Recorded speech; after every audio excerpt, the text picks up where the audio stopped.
முக்கிய செய்திகள். தேமுதிக நிர்வாகிகளுடன் கேப்டன் விஜயகாந்த் முக்கிய ஆலோசனை. கட்சி வளர்ச்சி, உள்ளாட்சி மன்ற தேர்தல் குறித்து கருத்து பரிமாற்றம்.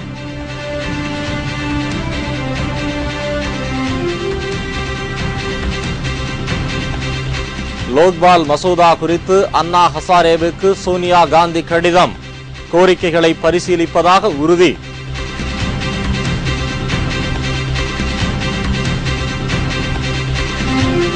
தமிழக ஆளுநர் பர்னாலாவின் பதவிக்காலம் இன்று முடிவடைந்தது. அடுத்த ஆளுநராக வர நவீன் சாவ்லாவுக்கு வாய்ப்பு.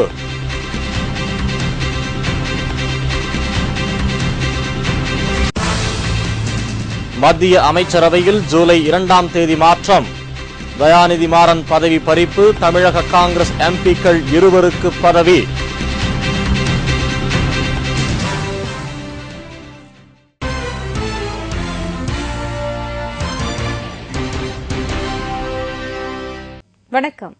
வணக்கம். விரிவான செய்திகள். தேமுதிக நிறுவன தலைவரும் சட்டமன்ற எதிர்க்கட்சித் தலைவருமான கேப்டன் விஜயகாந்த் தேமுதிக நிர்வாகிகளோடு இன்று முக்கிய ஆலோசனை நடத்தினார். சென்னை கோயம்பேட்டில் உள்ள கட்சியின் தலைமை அலுவலகத்தில் கேப்டன் விஜயகாந்த் தலைமையில் நடைபெற்ற இந்த ஆலோசனைக் கூட்டத்தில் நகர ஒன்றிய பகுதி தேமுதிக நிர்வாகிகள் கலந்து கொண்டனர்.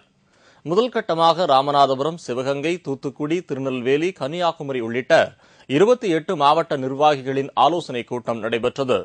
பிற்பகலில் சென்னை, திருவள்ளூர், காஞ்சிபுரம் உள்ளிட்ட மாவட்டங்களைச் சேர்ந்த நகர ஒன்றிய பகுதி பேரூர் கழக நிர்வாகிகளின் கூட்டம் நடைபெற்றது.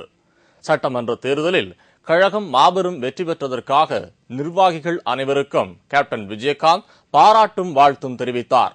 கட்சியின் வளர்ச்சி, புதிய உறுப்பினர்கள் சேர்த்தல், வர இருக்கும் உள்ளாட்சி மன்ற தேர்தல் ஆகியவை குறித்து அவர்களோடு கேப்டன் விஜயகாந்த் ஆலோசனை நடத்தினார்.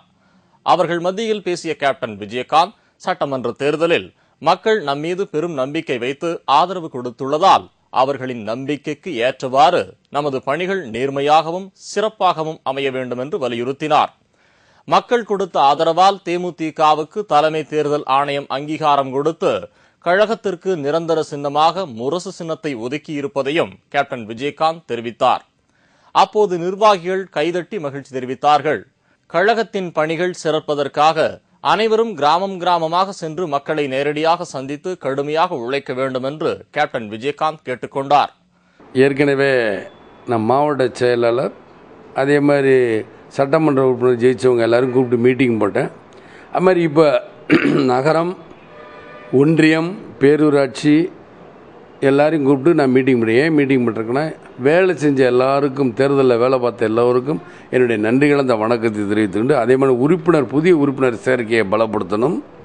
முரசினம் நம்மளுக்கு கிடச்சிருக்கு, அந்த முரசினத்தை எல்லா இடத்துலையும் இன்னும் பரப்புங்க அப்படின்னு சொல்கிறதுக்காகவும் இந்த மீட்டிங் போட்டு எல்லாருக்கும் அவரவர்கள் வேலை என்ன, கொடுக்கப்பட்ட வேலை என்னங்கிறதுக்காக தான் மெயினாக அந்த மீட்டிங்கோட கரு. அதே மாதிரி தொகுதிக்கு என்னென்ன செய்யணும் எல்லார்ட்டையும் சொல்லியிருக்கு. நீங்கள் மாவட்ட செயலாளரும் பார்த்துக்கணும், எம்எல்ஏவும் பார்த்து உங்கள் தொகுதிக்கு என்னென்ன தேவையோ அதை சொல்லுங்கள் அப்படின்னு சொல்கிறதுக்காக தான் இந்த மீட்டிங். நிகழ்ச்சியில் கழக அவைத்தலைவர் பன்ருட்டி ராமச்சந்திரன், தலைமை நிலைய செயலாளர் பார்த்த சாரதி, கொள்கை பரப்பு செயலாளர் வி.சி. சந்திரகுமார், கழக துணை செயலாளர் ஆஸ்டின், இளங்கோவன், தேனி முருகேசன், மாநில இளைஞரணி செயலாளர் எல்.கே. சுதீஷ் உள்ளிட்ட நிர்வாகிகள் பலரும் கலந்து கொண்டனர். சமூக சேவகர் அண்ணா ஹசாரே லோக்பால் மசோதா தொடர்பாக எழுதிய கடிதத்திற்கு காங்கிரஸ் கட்சித் தலைவர் சோனியா காந்தி பதில் கடிதம் எழுதியுள்ளார்.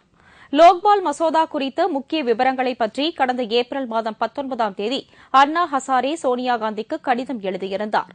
அதற்கு காங்கிரஸ் கட்சித் தலைவர் சோனியா காந்தி பதில் கடிதம் எழுதியுள்ளார். அதில் அண்ணா ஹசாரேவின் கடிதம் ஜூன் மாதம் 9ஆம் தேதி தனக்கு கிடைத்ததாகவும், தான் வெளிநாடு சென்றிருந்ததால் குறிப்பிட்ட நேரத்தில் பதில் அனுப்ப இயலவில்லை என்றும் தெரிவித்துள்ளார். மேலும் லோக்பால் மசோதா குறித்து அண்ணா ஹசாரே கோரியிருந்த அத்தனை முக்கிய விவகாரங்களும் பரிசீலனை செய்யப்படும் என்று சோனியா காந்தி பதில் கூறியுள்ளார். இதனிடையே லோக்பால் மசோதா குறித்து வரைவு குழுவின் கூட்டம் நாளை டெல்லியில் கூடுகிறது. தமிழக ஆளுநர் சுர்ஜித் சிங் பர்னாலாவின் பதவிக்காலம் இன்றுடன் முடிவடைந்தது. தமிழ்நாட்டின் அடுத்த ஆளுநராக முன்னாள் தலைமை தேர்தல் ஆணையர் நவீன் சாவ்லாவுக்கு வாய்ப்புள்ளதாக தெரிகிறது. கடந்த 2000 முதல் 2003ஆம் ஆண்டு வரை உத்தராஞ்சல் மாநிலம் உருவானபோது அதன் முதல் ஆளுநராக சுர்ஜித் சிங் பர்னாலா பதவி வகித்தார். அதைத் தொடர்ந்து 2004ஆம் ஆண்டு முதல் தமிழ்நாட்டின் ஆளுநராக இருந்து வரும் அவரது பதவிக்காலம் இன்றுடன் நிறைவடைந்தது. தமிழ்நாட்டின் அடுத்த ஆளுநர் யார் என்பது குறித்து மத்திய அரசு இதுவரை அறிவிப்பு ஏதும் வெளியிடவில்லை. ஆளுநர் பர்னாலா திமுக அரசுடன் இணக்கமாக இருந்தவர் என்பதால் அவர் தமிழ்நாட்டின் அடுத்த ஆளுநராக மீண்டும் வருவதற்கு வாய்ப்புகள் மிகவும் குறைவு என்று கருதப்படுகிறது. ஏனெனில் ஆளுநர் நியமனம் குறித்து மாநில அரசுடன் மத்திய அரசு ஆலோசனை நடத்தும் என்பதால் அதிமுக அரசு பர்னாலாவை தேர்ந்தெடுக்காது என்று தெரிய வருகிறது. இந்நிலையில் முன்னாள் தலைமை தேர்தல் ஆணையர் நவீன் சாவ்லா காங்கிரஸ் ஆதரவாளர் என்பதாலும் முதல்வர் ஜெயலலிதாவுக்கும் வேண்டியவர் என்பதாலும் அவரே தமிழ்நாட்டின் அடுத்த ஆளுநராக நியமிக்கப்பட அதிக வாய்ப்புள்ளது. மத்திய அமைச்சரவை அடுத்த மாதம் 2ஆம் தேதி மாற்றியமைக்கப்பட உள்ளது. மத்திய ரயில்வே அமைச்சராக இருந்த மம்தா பானர்ஜி தனது பதவியை ராஜினாமா செய்ததைத் தொடர்ந்து அப்பதவியிடம் காலியாக உள்ளது. இதேபோல் மத்திய அமைச்சராக இருந்த பிருத்திவிராஜ் சவான் மகாராஷ்டிர முதலமைச்சராக பொறுப்பேற்றதால் அந்த பதவியிடமும் நிரப்பப்படாமல் உள்ளது. இதனால் மத்திய அமைச்சரவையை மாற்றியமைக்க பிரதமர் மன்மோகன் சிங் முடிவு செய்துள்ளார். இதற்காக காங்கிரஸ் தலைவர் சோனியா காந்தி மற்றும் மூத்த அமைச்சர்களுடன் அவர் ஆலோசனை நடத்தி வருகிறார். ஜூலை 2ஆம் தேதி அமைச்சரவை மாற்றம் செய்யப்பட உள்ளதாக தகவல் வெளியாகியுள்ளது. அப்போது புதிய அமைச்சர்களாக சிலர் பதவியேற்பார்கள் என்றும் ஒரு சிலரது அமைச்சர் பதவிகள் பறிக்கப்படும் என்றும் எதிர்பார்க்கப்படுகிறது. திமுக அமைச்சர் தயாநிதி மாறன் ஊழல் புகார் காரணமாக பதவி இழக்கிறார். தமிழக காங்கிரஸ் எம்பிக்கள் 2 அமைச்சர்களாக வாய்ப்புள்ளது. ஸ்ரீரங்கத்தில் புதிய நலத்திட்ட பணிகளுக்கு முதலமைச்சர் செல்வி ஜெயலலிதா இன்று அடிக்கல் நாட்டினார். சட்டமன்ற தேர்தலில் ஸ்ரீரங்கம் தொகுதியில் போட்டியிட்டு வெற்றி பெற்ற ஜெயலலிதா தன்னை வெற்றி பெற செய்த வாக்காளர்களுக்கு நன்றி தெரிவிப்பதற்காக அந்த தொகுதியில் 3 நாட்கள் சுற்றுப்பயணம் மேற்கொள்கிறார். இதையொட்டி இன்று காலை சென்னையிலிருந்து தனி விமானம் மூலம் ஜெயலலிதா திருச்சி சென்றார். பின்னர் அங்கிருந்து புறப்பட்டு ஸ்ரீரங்கம் வந்த அவர் ரங்கநாதர் கோவிலில் சாமி தரிசனம் செய்தார். பக்தர்கள் கோவிலை சுற்றி பார்க்க வசதியாக 11 லட்சம் ரூபாய் மதிப்புள்ள பேட்டரியால் இயங்கும் 2 கார்களை ஜெயலலிதா வழங்கினார். இதையடுத்து ஸ்ரீரங்கம் தொகுதி சட்டமன்ற உறுப்பினர் அலுவலகத்தை அவர் திறந்து வைத்தார். பின்னர் புதிய நலத்திட்ட பணிகளுக்கு முதலமைச்சர் செல்வி ஜெயலலிதா அடிக்கல் நாட்டினார். லோக்பால் சட்ட மசோதா தொடர்பான அனைத்துக் கட்சி கூட்டம் அடுத்த மாதம் நடைபெறவுள்ளது. லோக்பால் சட்டத்தின் கீழ் பிரதமர் மற்றும் நீதிபதிகளை சேர்ப்பதற்கு கூட்டுக்குழுவில் இடம்பெற்றுள்ள அரசு தரப்பு உறுப்பினர்கள் எதிர்ப்பு தெரிவித்து வருகின்றனர். இதற்கு குழுவில் உள்ள மக்கள் பிரதிநிதிகள் கடும் கண்டனம் தெரிவித்து வருவதால் இதுவரை நடைபெற்ற கூட்டங்களில் ஒருமித்த கருத்து எட்டப்படவில்லை. இந்நிலையில் கூட்டுக்குழுவின் இறுதிக் கூட்டம் நாளை மற்றும் நாளை மறுநாள் நடைபெறவுள்ளது. குழுவில் இடம்பெற்றுள்ள அண்ணா ஹசாரே தலைமையிலான மக்கள் பிரதிநிதிகளின் கருத்துக்களை ஏற்பது தொடர்பாக மத்திய நிதியமைச்சர் பிரணாப் முகர்ஜி காங்கிரஸ் மூத்த தலைவர்களுடன் ஆலோசனை நடத்தவுள்ளார். இதனிடையே லோக்பால் சட்ட மசோதா தொடர்பாக அனைத்துக் கட்சி கூட்டம் நடத்த மத்திய அரசு முடிவு செய்துள்ளது. அடுத்த மாதம் முதல் வாரத்தில் இக்கூட்டம் நடைபெறவுள்ளதாக தகவல் வெளியாகியுள்ளது. ஆனால் இக்கூட்டத்தில் பங்கேற்க பாஜக, கம்யூனிஸ்ட் கட்சிகள் நிபந்தனை விதித்துள்ளன என்பது குறிப்பிடத்தக்கது. கிருஷ்ணகிரி அருகே கேஆர்பி அணையிலிருந்து முதல் போக சாகுபடிக்காக தண்ணீர் திறந்துவிடப்பட்டது. இதேபோல் ஈரோடு காளிங்கராயன் அணை மற்றும் திருப்பூர் அருகே மடத்துக்குளம், அமராவதி ஆகிய அணையிலும் பாசனத்திற்காக தண்ணீர் திறக்கப்பட்டுள்ளது. கிருஷ்ணகிரி கேஆர்பி அணையிலிருந்து முதல் போக சாகுபடிக்கு உள்ளாட்சித்துறை அமைச்சர் KP முனுசாமி அணையின் இடதுபுற கால்வாய்கள் மூலம் தண்ணீரை திறந்து வைத்தார். மாவட்ட ஆட்சியர் இந்த நிகழ்ச்சிக்கு முன்னிலை வகித்தார். அதன் பிறகு அமைச்சர் KP முனுசாமி செய்தியாளர்களை சந்தித்தபோது கேஆர்பி அணையில் வினாடிக்கு 100 கன அடி வீதம் 150 நாட்களுக்கு தண்ணீர் திறந்துவிடப்படும் என்றும் 16 ஊராட்சிகளை சேர்ந்த 9012 ஏக்கர் நிலம் இந்த அணையின் மூலம் பாசன வசதி பெறுகின்றன என்றும் தெரிவித்தார். ஈரோடு மாவட்டம் காளிங்கராயன் பாளையத்தில் உள்ள காளிங்கராயன் அணையிலிருந்து பாசனத்திற்காக இன்று பொதுப்பணித்துறை அமைச்சர் KV ராமலிங்கம் அணையின் மதகுகளை திறந்து வைத்தார். அப்போது இந்த அணையின் மூலம் 15,743 ஏக்கர் நிலம் பாசன வசதி பெறுவதாக தெரிவித்த அமைச்சர், தற்போது 100 கன அடியாக திறந்துவிடப்பட்டுள்ள தண்ணீர் படிப்படியாக உயர்த்தப்பட்டு பின்னர் 540 கன அடி வீதம் திறந்துவிடப்படும் என்று கூறினார். திருப்பூர் மாவட்டம் மடத்துக்குளம் அருகே உள்ள அமராவதி அணையில் பாசனத்திற்காக இன்று தண்ணீர் திறந்துவிடப்பட்டது. தொழில்துறை அமைச்சர் சண்முகவேலு தண்ணீரை திறந்து வைத்தார்.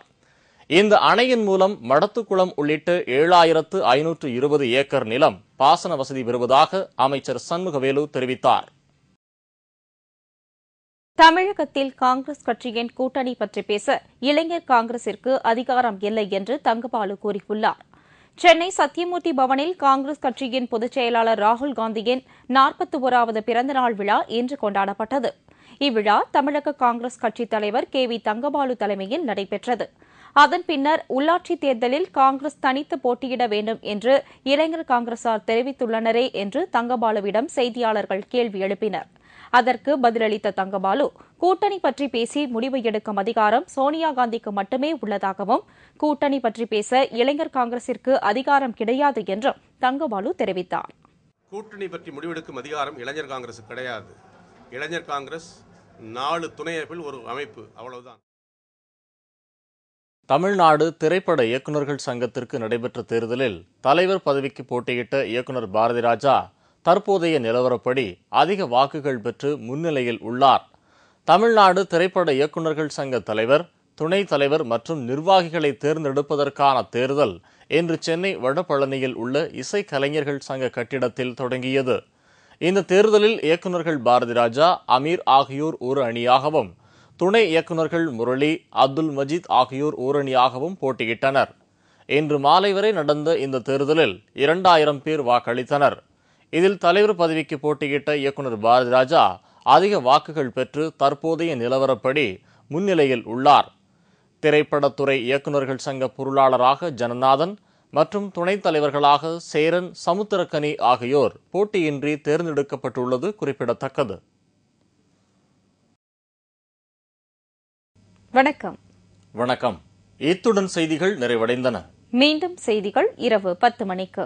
உங்கள் பிரச்சனைகளுக்கு உடனடி தீர்வு காண 30134600 என்ற கேப்டன் டிவியின் தொலைபேசி எண்ணை தொடர்பு கொள்ளுங்கள். வணக்கம். வணக்கம்.